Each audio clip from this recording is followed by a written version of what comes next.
Dogodilo se u zemlji koja više ne postoji. Osim u knjigama, filmovima i sećanjima onih rođenih pre 1995.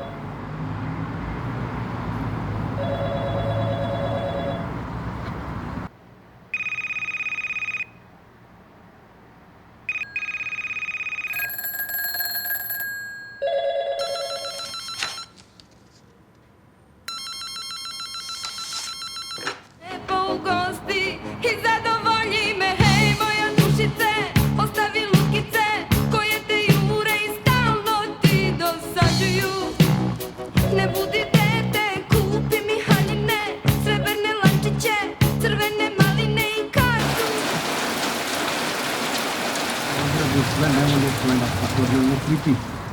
Eksplozije bombi, rafali, putnjava ubistva i sve mračne.